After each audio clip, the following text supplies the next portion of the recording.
Welcome to the Better Agent Podcast. If you're a real estate agent that's looking to grow your business, then you're in the right place. Whether you want to go from 5 to 10 transactions a year, or 10 to 50 transactions per year, or more, well, then this show is for you. I'm Josh Lavik, your host for the Better Agent Podcast, and in each episode, we'll bring you the tools, tips, and tricks directly from myself and some of the best leaders within the real estate industry. We have one goal in mind, and that's to boost your production and elevate your real estate game. Let's dive in and start creating a better real estate experience together. Welcome back to the Better Agent Podcast. I'm your host, Josh Lavik, and today we're talking about growth in your real estate business like we always do.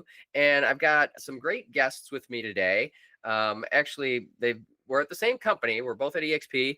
And today, Mike Bailey and Stella Guevara. Yes. Thank you, Stella. I thought I was going to get it right. But anyway, Mike and Stella are some great agents with a lot of great experience. And I think you're going to get a lot out of our episode today. So again, we're talking about growth. So whether you're only doing a handful of transactions and looking to do 10, 20, 30, 50, whatever it is your goal is, hopefully this episode can give you some nuggets and some tips to help you grow your real estate business. So without further ado, I'll turn it over to Mike and Stella. Why don't you give our audience a little bit more about your intro about yourself and your background and kind of where you're at today. You want to start? Yep, go ahead. Say Okay. How long have you been in business? I've been in the business 25 years, and I also have a coaching background of almost 20 years in rowing, collegiate rowing, coached 3 times here at Wisconsin and several other programs. So just always been around people. So real estate was kind of a natural fit when in 93, I got out of coaching the first time and walked into Bill Kessler's office at Century 21. And I'll never forget the story. He said, "I want to die stretching a single into a double." And I'm like, "Where do I sign?" I went to the Prudential and this guy had a thick wig on. And Wait. What does that mean? Wait, stretch a single into a double? I don't even know what that means. He wants to die rounding first base, trying to stretch a single into a double on the baseball field. That was his goal in life. Oh, okay.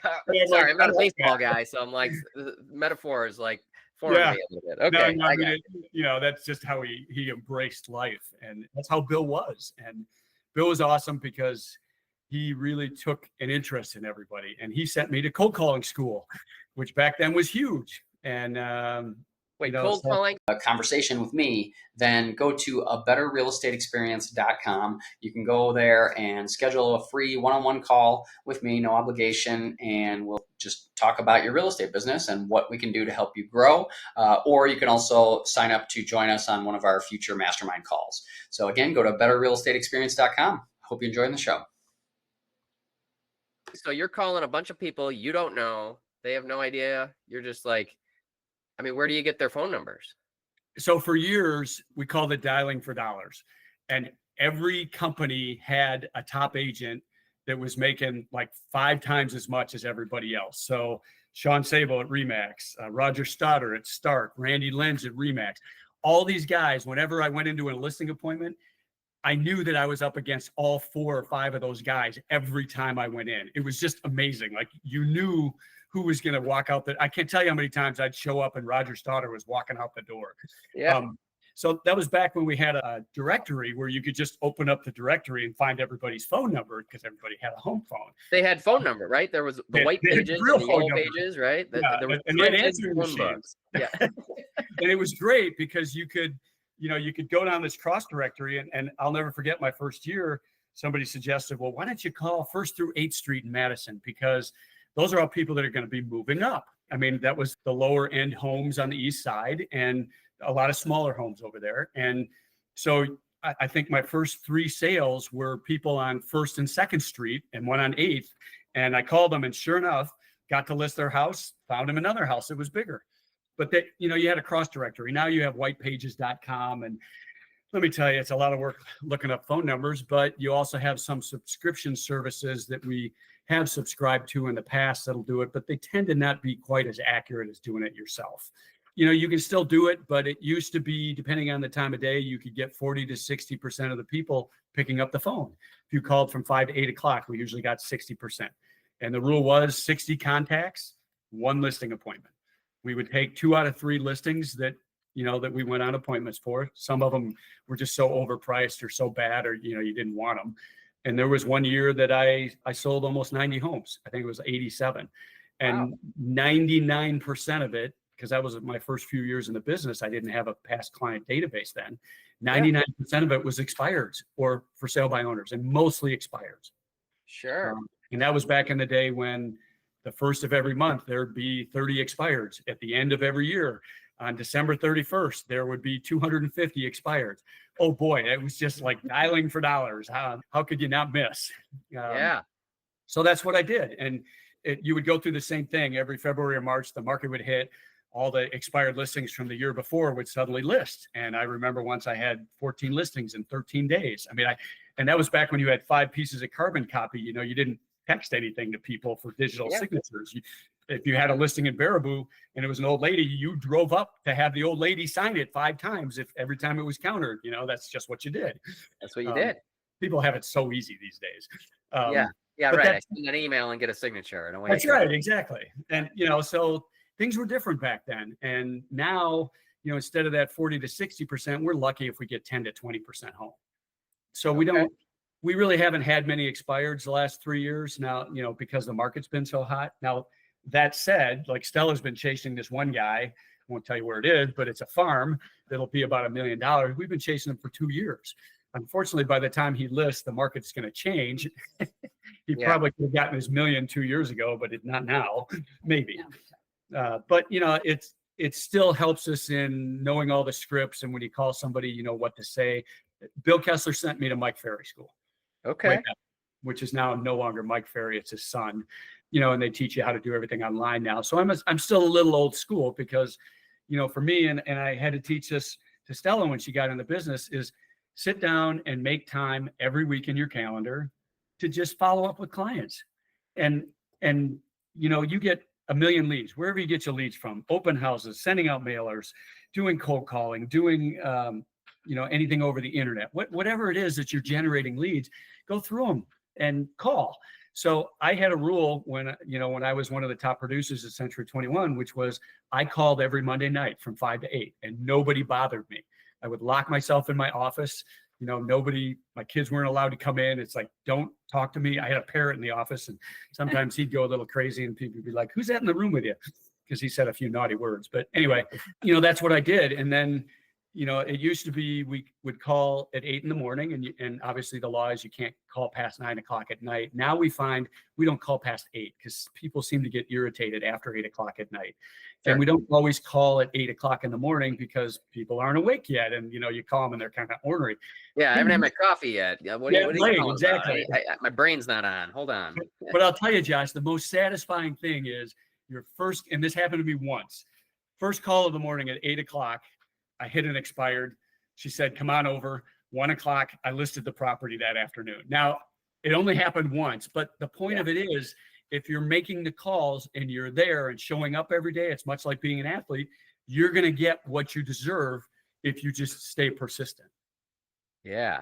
Just stay persistent. I love that message. You know, I think, so you've been in the business a little longer than myself. I've been in 20 years. So I maybe, you know, I don't quite remember all the carbon copies, but I do remember still meeting people before DocuSign arrived, right? So I do remember meeting people in person to get a signature on a counteroffer many, many, many times. Absolutely. But I think I love that message. And I think I want to go just a little bit deeper because I think that sometimes gets either lost or forgotten in real estate and success in it, right? It's like, it takes a certain amount of persistence. I mean, you're talking about 60 calls to get one listing. What would you do if even in today's market? Change it. That's 60 contacts. 60 contacts to get one listing, right? Which means, and you get 60% of the people home, let's say. Right. That's almost 100 calls. 100 calls dialing would get you 60 people home, would get you one listing appointment. Okay. So let's just hear that, because I think there's a lot of agents in today's market that aren't talking to 60 people a day. Okay. I mean, I know agents, they're lucky to talk to 10 or 15, maybe 20. But you were hitting 60, you know, and granted it's a different time. So maybe the contact or maybe the call is a little bit different, right? So maybe it's connecting with them in a different way. But I think the bottom line is I love the message too about that persistence, and just every Monday, you just locked yourself in a room and you were just in the zone, right? And focused. And I resonate with that because I've done that many times myself. And I try to at least get super focused for at least part of my day every day as well. If I'm not spending at least an hour or 2 or 3 focused on following up on the current leads that I have, regardless of where they came from, I mean, I'm missing out on opportunities. And I think it just takes daily persistence. And sometimes you reach people at the right time. The farm guy, you might reach him at the right time. And sometimes it's not, and that's fine too. But I think if you keep going and get that persistence, I think you certainly will win that way. But I love that. Yeah, I'll never forget. I went through a phase of calling expireds. I didn't call for a ton of time, but I don't call nearly as much as I used to. But I'll never forget one of the expireds I called. He turned out to be, he was so pleased with our services that we just showed up, and I was there and I was persistent and I just helped out. And he was so grateful. I probably got 5 referrals from this guy. I mean, I think when you can come across somebody and genuinely help somebody that, their property expired, right? That means it didn't sell. They're frustrated. They're angry. They didn't get the good service they wanted from their agent. And if you can show up and deliver in a big way, then they'll probably even send you referrals. Then you don't have to call as many people. They're just calling you. So there you go. And here's the big thing that we learned about dealing with expireds. It's how do you smile and get people to lower their price? I mean, it's really what it is, because we all know there's only one thing stopping a house from selling. Okay. If it's the condition, it's the price. If it's next to a gas station, it's the price. If it's on a busy corner, it's the price, right? How do you say that to a seller without coming in and just saying, your price is way too high, you suck, get your listing down or it's not going to sell? They don't want to hear that. Okay. Yeah. And kudos to Joe Ferraro. She can walk in and literally, because we work with her, she can literally walk in and say, you have a beautiful house, but we need to lower the price $50,000. And people will do that because she just smiles at them. And, it's not an easy, and this is why really I got Stella, because when she smiles at people, it's really hard for them to say, no, I can't resist that. And we talk about the one listing we had over on Lake Mendota. We walked in, it was this huge house. It was like 1.2 million, 1.3 million. Stella sat down with the wife. I went through the house with the husband. The wife stayed at the kitchen table the entire time. We come back to the kitchen table, do our spiel, whatever we're doing.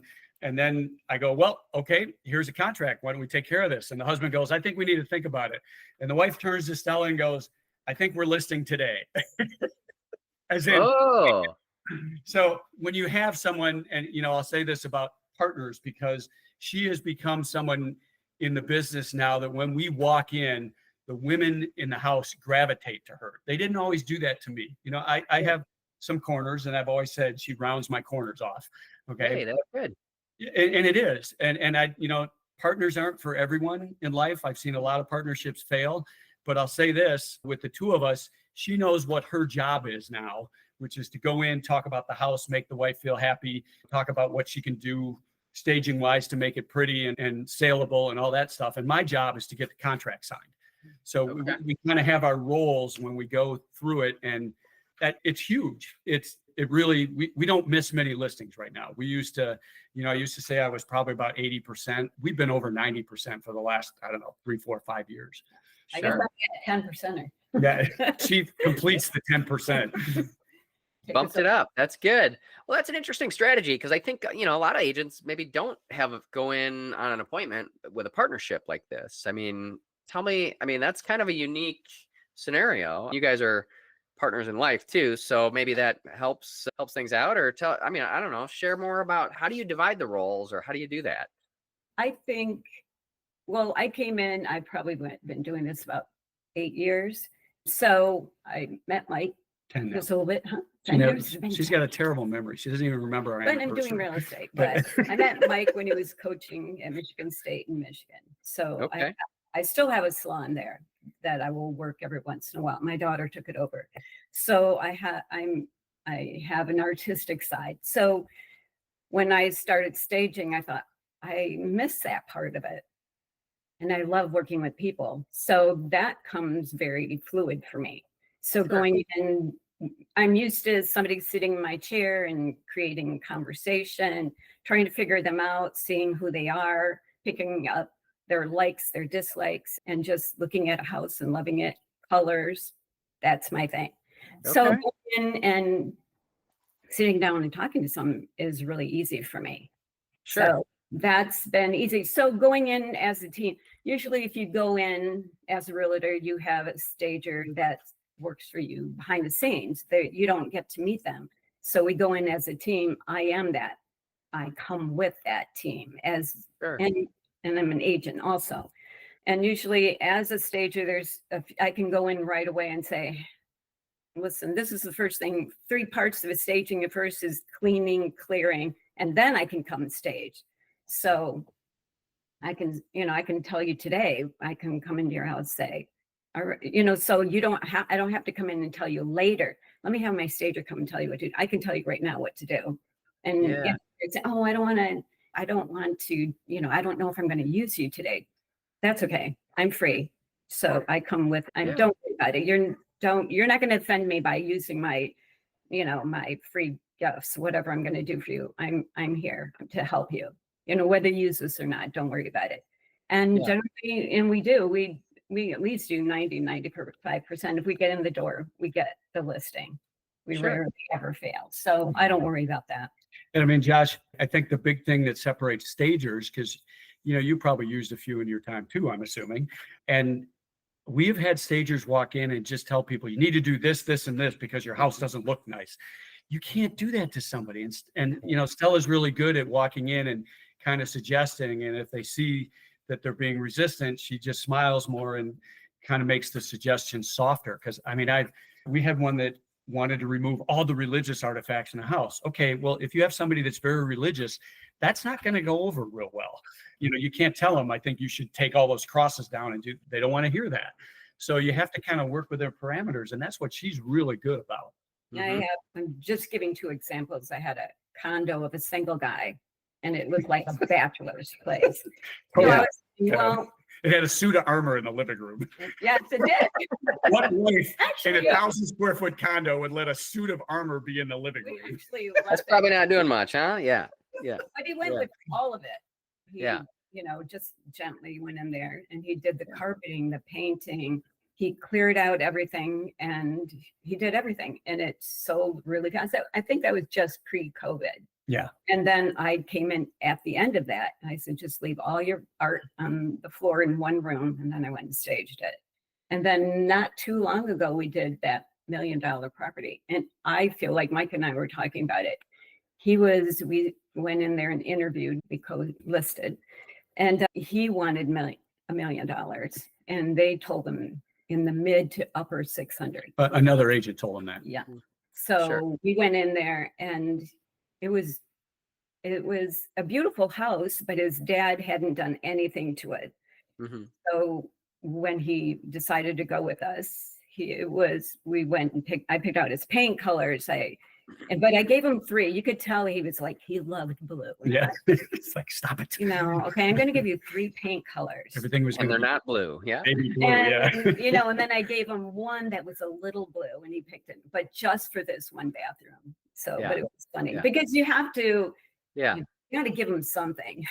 And it, Well, again, no, I think you bring up a great point about staging because I think I have, similar to you guys. I mean, I have used stagers over the years. I've also taken a staging course years ago, which was actually really beneficial. And I'd highly recommend any agent does that. Actually, take a staging course, go learn about it if you're uncomfortable with staging or even just thinking about it.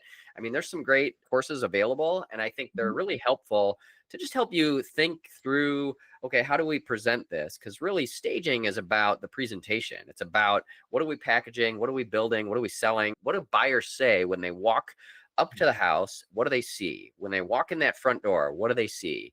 Every step is a micro impression along the way. Okay. And whatever we can do to influence that impression, I think is a good idea. So, but yeah, staging, I don't use a lot of other stagers, offsite. I typically do a lot of staging myself. So kind of like you guys, right? I kind of give that staging advice myself. I have used staging companies to like bring in furniture and, on a vacant property or something like that. And sometimes I'll make recommendations based on that. But, usually if they're still living in the home, I think a good agent should be able to offer some staging advice, at least general staging advice, especially, and maybe it takes some time to learn that over time, but I think it's a good skill to have that any good skilled listing agent should have, and kind of be able to give some advice around that. And Josh, she followed Debbie Lee around, who was doing Yeah. all the staging at the Ferraro team when I was there. Yeah. And Debbie's phenomenal. Obviously, Sure. she teaches, staging classes. And Stella just, would go around the house and just pick up more and more things every time she went. And after a year and a half of doing that, now when we have photographers, Stella goes in when the photographer's there and Yeah. starts moving things around, more than she normally stages the house just for the photos. And there's some properties, including my son's house when he sold it 4 years ago. His wife was just in shock. She's like, "Oh my God, this house has never looked this good." We use her stuff. And all her stuff. Yeah. Yeah. That is a problem. Right. We live in a home with no basement and only a 2-car garage. So Stella has like 4 or 5 bins out in the Yeah. garage of staging Yeah. stuff. And it's like, it's got its own entity in the garage now. Yeah. But- yeah, no, it's good. It's it is a hard point too, right? If you walk in and you see the house is plastered just full of stuff, or like way too many photos, or like some things should be done or could be done, right? Having the tact to say that in the right way is so powerful. I know, at least for me, I don't know how you phrase it or what your scripting is, but for me, one of the things that I found has worked well is just saying the words, well, usually how you live in a home and how you sell a home are 2 different things. Good So, that's one of the scripts that I use regularly. Just when I go on a listing appointment, how we live in a home is different than how you sell a home. And, we can sell it as is, no problem. That's one option. Or we can maybe do a few things. That's another option. And which home do you think will sell for more money? What do you think it's going to be? Good point. And often if you're the stager, they're looking for your advice. And I'll say, well, let me tell you what to leave instead of saying what to take down, because that sounds offensive. So if I say, let me tell you what to leave instead of telling them what to take down. Yeah, let me tell you what to leave. I love that. Yeah, we're just creating space, creating breathing room. Let's leave some stuff there, because having something there, I think, right, it's better than nothing. Yeah. Correct? Say, yeah, you only need to leave this and this and that, and then everything else. Yeah. Put Yeah. away. And the staging, we've said this before to our clients, because they're like, well, do we really need staging? And it's like, well, okay, if it helps your house sell for 10,000 more, is it a good idea? If it's free, why wouldn't you? And I truly believe that some of the properties that we have listed that have just been wrecks, by the time she gets done staging them, you can look past some of the wreck and look at the staging stuff, and you just go, wow, that just looks great. I feel like it's going to become more important, because through COVID, everything was selling. I think the market is slowing down. And Yep. now we have, we have something listed right now. And now there's 5 different properties listed, and it's competing now. Now you're competing, you want to walk into our property and say, wow, compared to everything else. So staging is going to become much more important in the market as we see it, Cheaper more higher. properties. More and more Hey, properties. so that's just it, right? Right. During COVID, everything's flying off You the just shelves. let me know, Now the Josh, when market's you need her. normalizing, right? Competition. How do we make your listing stand out? Staging matters Right. for sure. Yeah. Right. Yeah. Important. Very true. Yeah.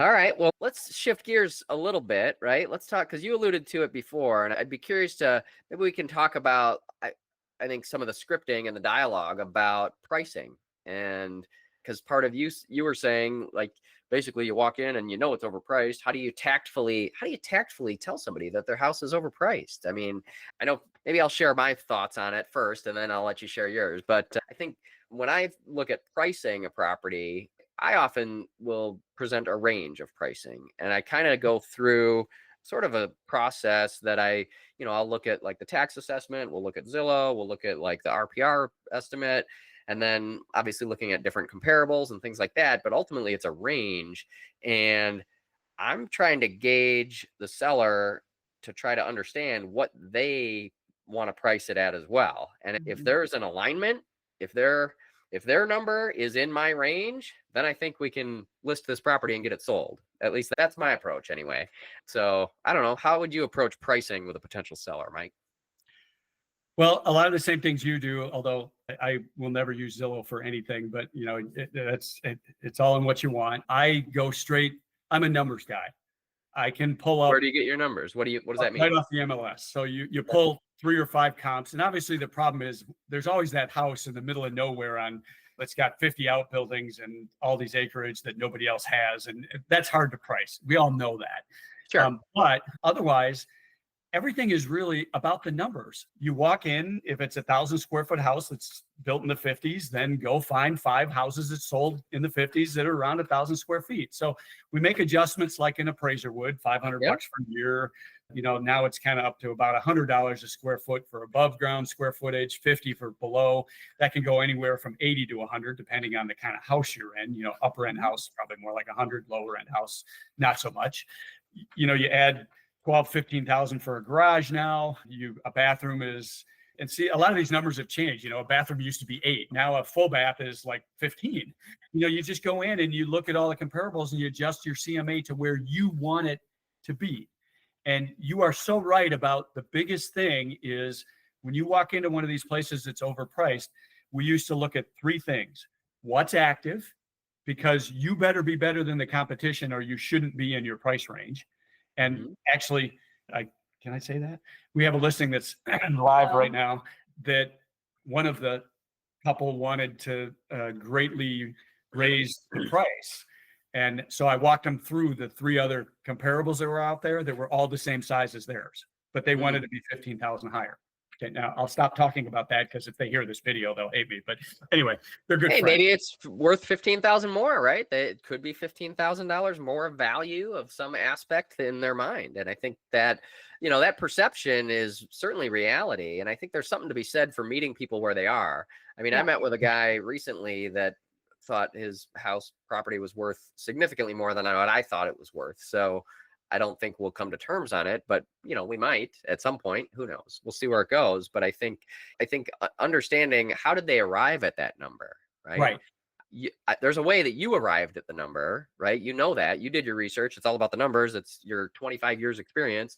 I had a similar kind of process, and I've been doing this 20 years too. So like how we arrive at whatever that fair market value number is, I think is important. And, maybe if they know more about the houses that have sold nearby compared to their house than you do, then that's probably a problem, and so there could be more weight there, so I think that's something to be said. But the funny thing is, Josh, usually when they say, well, my neighbor's house sold for this, if you go look it up, it was like 700 square feet larger, and that's why it sold for that. But they're not looking at the square footage. They're just looking at what it sold for. You might have they have to try it. And sometimes it's emotional because they love their house. Yeah. The 3 biggest things in a normal market, not like what we've had the last 3 years, are what is out there against you, because you need to be in the ballpark. What is sold, because obviously that's what an appraiser looks at. And, in the last 4 years, I think, what have we had? 4 or 5 homes that didn't appraise out because people wrote offers so high. Right. Okay, so that's important because you might not get your deal closed if it goes too high without, money. Unless it's a cash offer or money towards the appraisal. And the third thing then used to be, and it hasn't been for 3 or 4 years, where are the expireds at? So if you look at the prices, the solds are usually in the middle. The expireds are above the sold price. That's why they expired. And the active listings are usually slightly above the sold price. Yeah. And that usually gives you a pretty good thing, because you could say, well, here, this house, all these houses expired at 400, all the solds are at 350, all the actives are at 375. Why do you want to be at 400? Okay. Do you want to be the next expired? Okay. Right. So that's number one, is we always pull up the comps and go over the comps with them, especially the actives. Now, again, it's been so hard the last 3 years because our average listing time has been like 4 days. Okay. Yeah. Now it's probably pushing 25 or 30. Sure. It used to be that even the houses that were just total fixer-uppers were gone in a day. That's not the case anymore. We all know that. Right. The hardest thing for these new agents that have been around for 3 or 4 years and have never seen a price reduction before, ever. Like I saw a comment. Counter offer? You mean I can counter? What's that? Well, I actually made a smart ass remark to somebody. I probably shouldn't have done that, but some guy had listed up on the internet, I have a listing and it's gotten 3 lowball offers. And what else can we do besides changing the price? And I actually responded, have you thought about changing the price? Because again, this was somebody who'd only been in the business a few years and he had never had to do that. And he didn't know how to do it. So talk their seller into lowering the price. Yeah. So number one, you pull up those comps, but every 2 weeks, if we don't have a sale, I pull up in the area all the new listings and all the ones that have sold because or have now offers pending. Because the seller looks at that and they're like, oh crap, now I got 5 out there instead of 3, and 2 of them sold. Why didn't mine sell? And in fact, they didn't even show my house. So why didn't mine sell? Because it's overpriced. Yeah. And you can do that gently. I just send them an email every 2 weeks. Here's what's out there now. Here's what's sold. I don't even make a comment on it because the average person can look at that and just go, oh yeah, maybe Mike's telling the truth. It's too high. Yeah, no, so I do something similar, and I'll always send my sellers a similar kind of report of the market and what's happening and what's selling. And I've often received phone calls or emails back. Hey, Josh, maybe we need to change our price. Yep. Okay. And let the information, let them self-discover. Oh my gosh, yeah, there's 4 other homes that are priced this much below mine or seem like a better value or look differently in different ways. And I think, just being able to share that information in a non-offensive way is very important. Let the process unfold and let it happen. But I think, if you're not providing your listing clients, right, if you're not providing them with an update about what's happening in the market, what are they doing? They're not going to get the information. And then they might even think, if you're just calling for a price reduction, well, now you just want your commission. You're just hungry for a commission, right? Yeah. And I think it's good. It's important to avoid that, right? You don't want to be just hungry for a commission, but obviously you're motivated to sell the house. And I think you need to provide that information and the insight of what is selling. And then also even some commentary around it. Hey, I noticed this one just went under contract. It has X, Y, or Z. And that extra garage or that extra blah blah blah, give me a call if we want to talk about it, right? I mean, I've even sent emails saying, encouraging a phone call, something like that. But because it doesn't always have to be a phone call. So yeah, they don't realize that pricing their house too high is actually selling their neighbor's house. It makes the other house look better. That is one of the best. The best thing is that you're actually selling that. Do you want to sell your house or you want to sell the one down the street? Where do you want to price your house? Yeah. That is the greatest line. Yeah. Well, I want to sell my house, but at more price. Yeah. Okay. So, yeah. So we use those every couple of weeks. And it's funny you say that because last week we got 2 price reductions because I sent those comps out. And 2 days later, the seller called up and said, let's drop the price. I didn't do a thing. Okay. Yeah.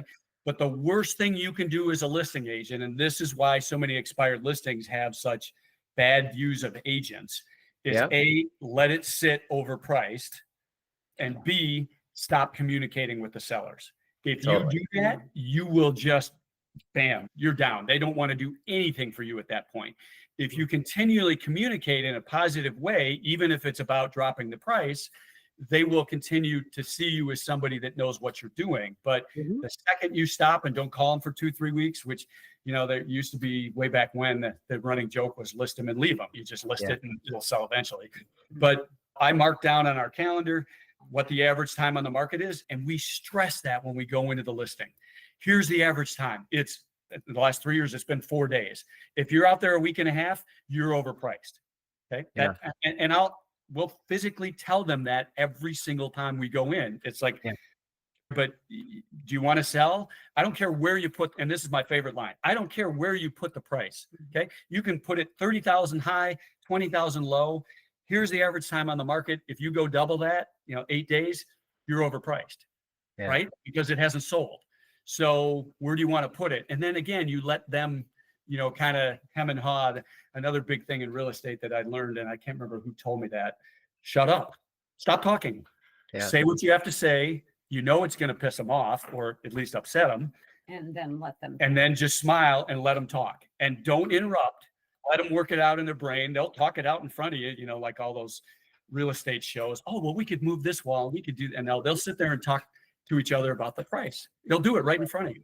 Yeah. Just stop talking. And there's usually one, and we had one, what was it, a year and a half ago, where the husband pulled me aside afterwards. He's like, she's just not realistic. And I know that, because their house is expired, had been on the market. And the wife's like, I know my house is worth it. And the husband's like, it's just not going to happen. I know it. And eventually he won and we got the listing and it sold. With all these tricks, the other last thing that we would do if we really are fighting with someone, we write it in the listing contract. Hmm. House will get lowered on this date to this price. Mhm. And, people don't believe me when I say it. We had a large property down in Janesville 2 years ago. It's kind of set up as a hotel almost. It's got 8 separate rooms with, bathroom on each floor and a kitchen on each floor, but it's really one whole house. Yeah. Okay, how do you sell that? You can't really, you kind of sell it as an income property, but the person who owned it was living there, so you could sell it as an Airbnb. And all she cared about was all the houses down the street sold for 100,000 more than hers, and why wasn't her selling? And Mm. and I said, because it takes a special person, i.e., owner occupied, to sell this. And special, when sellers always say, well, it takes a special person. And what that says to me is always, a special person means, here's your triangle of how your house is going to sell. Mhm. If you're way up here, you've got one buyer for the house. If you're triangle, if you're down here, you got 100 buyers for your house. So you're trying to make this the one buyer. And the Mhm. odds of me finding that one buyer, even with all the advertising we do, are not Yeah. real good. If She you wouldn't get, come down. and she wouldn't come down, and we dropped her. A Mm. month into the listing, we dropped her. And I said, look, I can't sit here. We talked about reducing the price. You said you would. Now you're not. This is not going to sell at this price. You've already proved it. I Mhm. don't want to be your next agent. Yeah, because she was sitting on the market for over 100 days, Oh. 100 and something Yeah. days. And we thought, this is not, we're not doing you any favor. Yeah. She had it listed 3 times. So, Sure. we're And not. she reduced it for us, but not where I wanted it. Yeah, it's certainly a hard conversation sometimes to have, and I think it definitely takes a certain amount of tact and agreement to get some alignment, because really that's what it's about. It's finding that alignment of what we think is a reasonable price that it can sell for, but also that they feel good about and selling it for, right? You don't want them to feel like we just underpriced it and gave it away, right? That's oftentimes what I hear. I don't want to underprice it and give it away. Okay, great. At what price would you feel like you're giving it away, right? Maybe that's the conversation. Yeah. So, but And my I know- response is, go ahead. Sorry. Yeah, no worries. It's it was just making me think about some of the pricing dialogues that I've had that I know that have worked well, at least for me. And that's oftentimes just thinking back to, or getting them to almost think in terms of what the buyer's thinking, looking at it from the buyers, right? And thinking through, okay, well, most serious buyers in our market are looking at homes, at least once a week, if not almost every day, right? To find the best home, right? They're looking typically at new listings or anything that had a recent price adjustment. Yeah. So if after 3, 4, 5 weeks on the market, we haven't sold, something's wrong with the house, right? Maybe it's the price, maybe it's the staging, maybe it's the marketing, maybe it's whatever. Just the price. It's probably the price. Okay. But great. Maybe my marketing needs to be adjusted. Maybe we'll change around some photos. I've changed descriptions and shifted some marketing. I think I'm open to looking at all of it.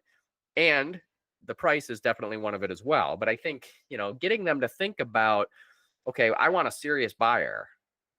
Not just, I don't just want to sit out there and wait for willy-nilly, right?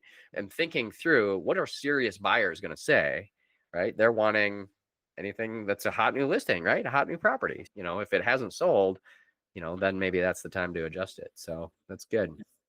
And I think along with that, exactly what you're saying, Josh, is, again, it's all how you set it up. Yeah. If you wait to say this stuff till a month after you list it, good luck getting those pieces across. If you say it at the listing appointment, let them sign the contract, then tell them everything.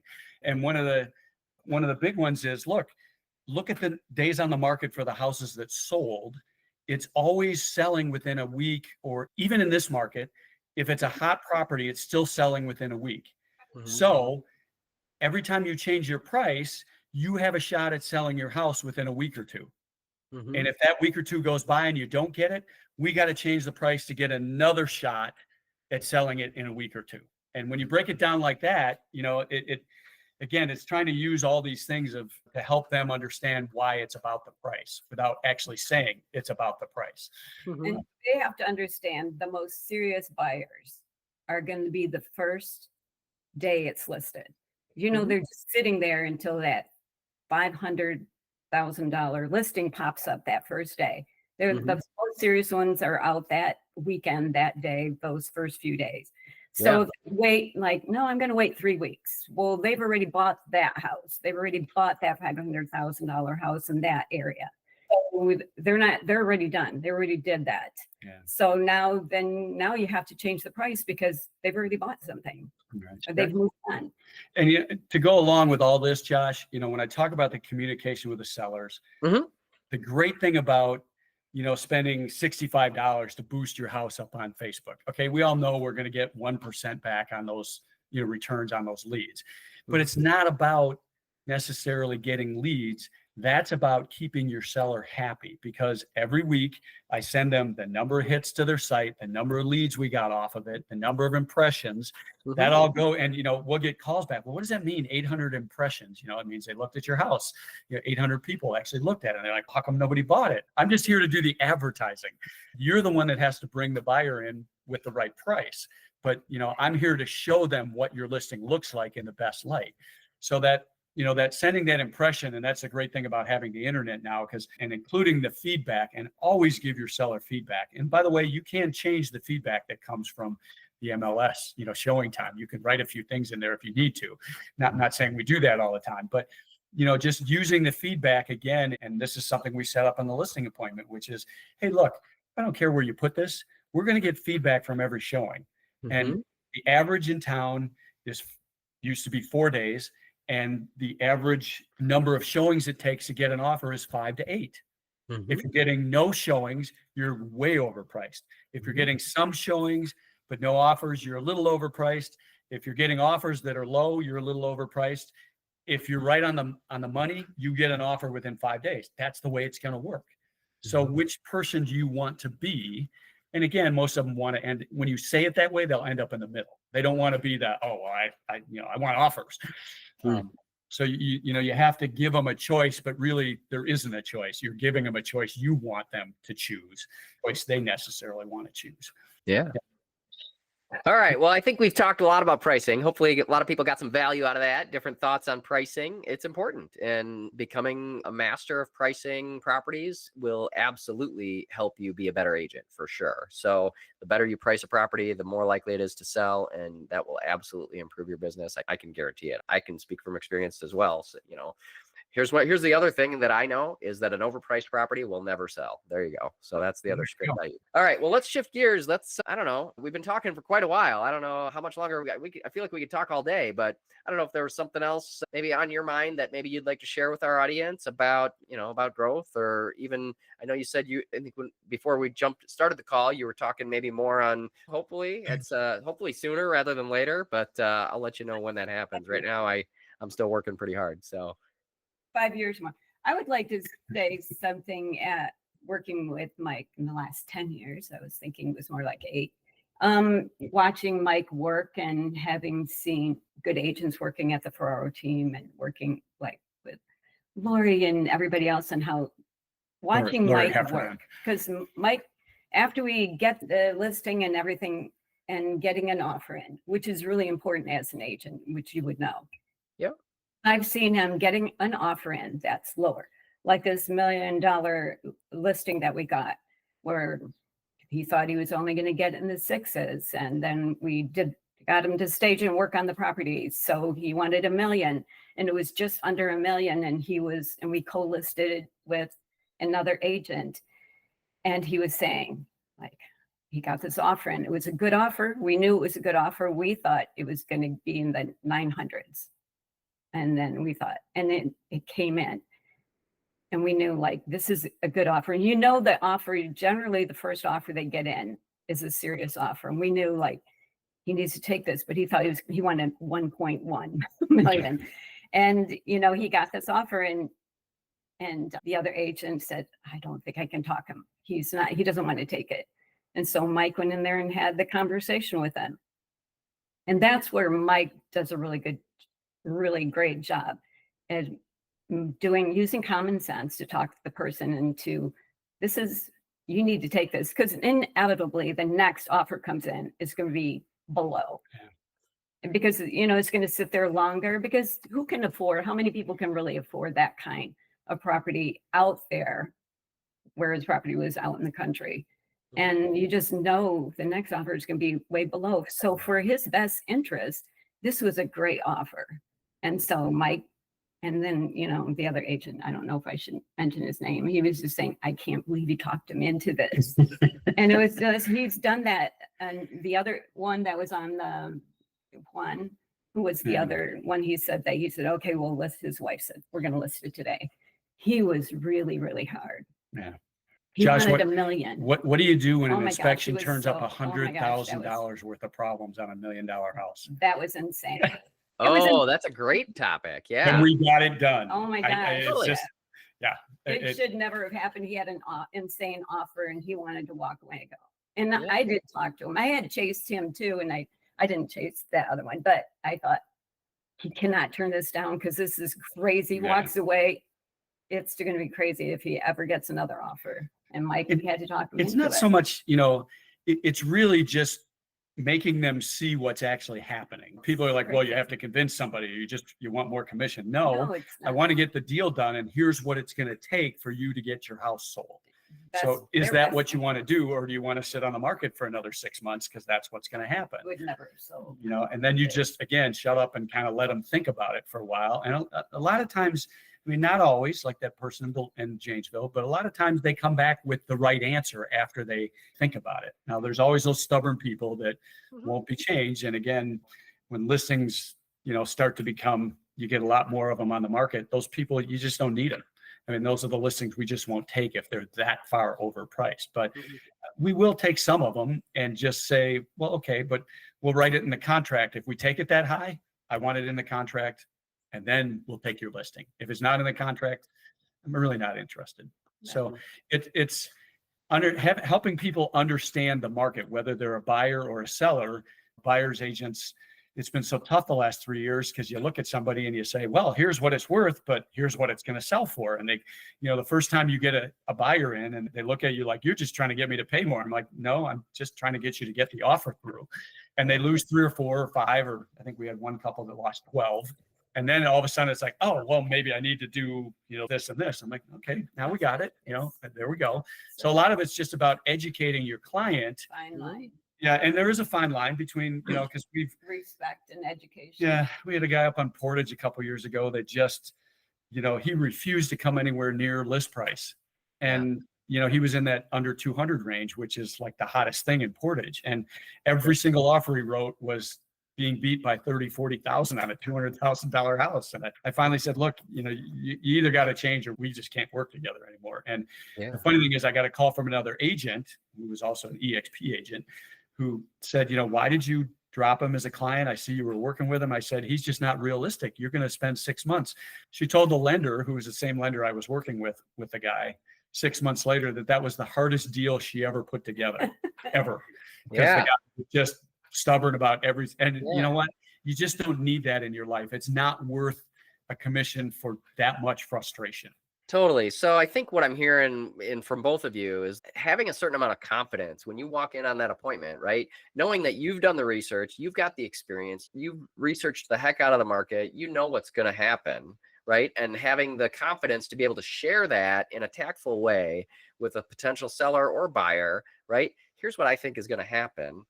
At the end of the day, it's your choice, right? You want to price it at this, or you want to offer that, or whatever it might be. At the end of the day, it is their choice. But I think having that confidence in your numbers, your ability, and the market, I think speaking from that, obviously it's worked for you. That's what I just heard Stella just say to you, Mike, is like, hey, I can't believe you got that done, right? Yeah, you get an inspection report with 100,000 worth of repairs. Trust me, I've had similar, maybe not quite that much, but I've had some pretty high inspection, yeah, I don't think I've quite had one at that much, but I do, I've had a lot of them where I've had a laundry list, you get the 200-page inspection report and it's like, holy cow, what's happening here? The first question in my mind is, do they even really want this house? Like, are they happy? Like at baseline, do they even really want it? And if they do, and if there's some interest still, well, then I think you got a chance to try to build a bridge and find a way to find an option.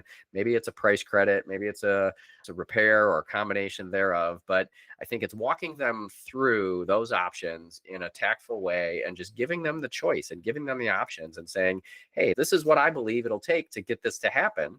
And if you you do that with confidence, I've experienced it the same way as you, right? If you do that with confidence, they want that. They want somebody to help be their confidant that can walk them through this process, because you've been through hundreds of inspections. They probably haven't. Okay. So, and the other thing, I think especially along the inspection line, is you really need to look, and people don't always believe me when I say this.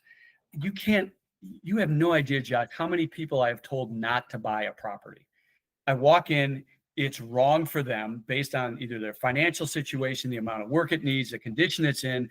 You can go down the whole list of things. yeah. And those are the people that you get referrals from down the road, because it's like, no, and we had one just last year. They wanted to buy this house in Edgerton that was literally this little broken up shack. Remember, it was like 900 square feet with 4 bedrooms and 900 square feet. And every little room was a box. And the house just needed so much work. And the roof was old and the furnace was old, and as a buyer's agent, I walk in and I discuss all those things. Here it looks like the age of the roof, the furnace, all this stuff. Here's what your short-term money is going to be. Here's your long-term. And they both turn around. They're like, we like this. And it was on Main Street in Edgerton on top of it, next to the grocery store. And I just looked at him. I said, no, I'm not selling you this house. This is wrong for you guys. First time home buyers, they could go up to, I think, 300, but they were looking at like 210 because they wanted to save money. But that was they would have had a nightmare with that house. And then they would have come back to me in 4 years and said, Mike, can you sell it? And I'd be like, did you make any changes? I don't want to list this. I mean, and people don't believe it when we say that. It's like, tell people what's right and wrong for them, and show the things that are good and bad, not just I want to sell you a house, because those are the people that refer you down the road because they believe you're being honest with them instead of just feeding them a line. Well, the other thing, I agree with that. The other thing that I think is an opportunity is to either reconfirm what they did say they want, right? Oh, it seemed like when we talked before that a fixer-upper wasn't the right fit. Are you sure this is really what you want? Bingo. Let's double check those expectations, wishes, and desires. And if you want a fixer-upper, cool. I've sold fixer-uppers before, no problem. But if it's really not in your wheelhouse to do those things, let's maybe rethink this totally. And 2 weeks later, after looking at all these tear down $200,000 houses that I was just doing this every time we walked in. I mean, windows falling apart. There was one that the deck had been torn off the back of the house, and you just walked out to a 6-foot drop, roofs caving in on a garage. And after all the houses we showed, we finally talked them into Janesville, which is what I was trying to talk them into to begin with, because that was the place where the best houses in their price range were. Totally. Up to, and they found a house for like 270, 280, where half the house had been completely gutted and redone, and it was absolutely gorgeous. They just had to refinish the upstairs, and it had a huge yard. He wanted a big garage. It had everything they wanted, and they were so happy when they walked in. And she actually said that at the closing. She's like, I'm so happy you talked me out of that piece of junk house in Edgerton. It was terrible. Yeah. But that's also part of knowing the market and knowing what's out there, so you can tell them, no, I think you can do better than what you're looking at. Yeah, there you go. I think a bigger part that you also hit on is, how you deal with your clients. So we have a concierge list we send out that has all our contractors that we've done business with that we like. Yeah. Okay. And, and don't be afraid to say, I don't think this contractor is the best one for you. I had an experience with a basement company a few years ago. I'm not going to name them here, but we had 2 bids that came in almost exactly the same. And this other bid came in 8,000 higher. And I called the guy up and I'm like, what's up with that? You're 8,000 higher than these other 2 bids. Cause he's like, well, I want your business. And I said, well, why is yours 8,000 higher? He's like, well, we use superior materials. I'm like, okay, so that sump from Menards that's $175, you're using a $5,000 sump? I don't think so. And bam, off our list, gone. I don't like dishonest people. So if they're not going to, do a good job, and what we've really seen over COVID is all these contractors that are coming in 10, 20, 30,000 overpriced to build a deck. It's like, so we have a couple of contractors that we can call, and because we get all their business, we list their properties when they build something.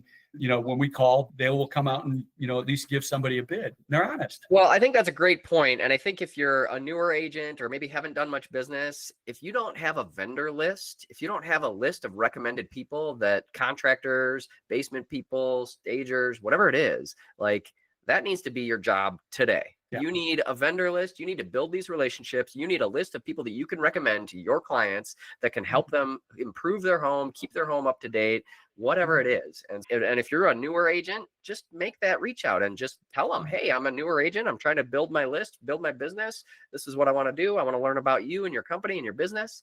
And they'll talk to you. They want to do business, right? They want to put in basement sump pumps. I mean, come on, they want to do business. So like if you don't have a vendor list, like job number one, get it done. And I'll say this, we're at the stage of our careers where we have an assistant because Lord knows, Josh, I hate paperwork. I think every agent does. Can you imagine? Really? That strikes me as such a surprise. Oh yeah, I know.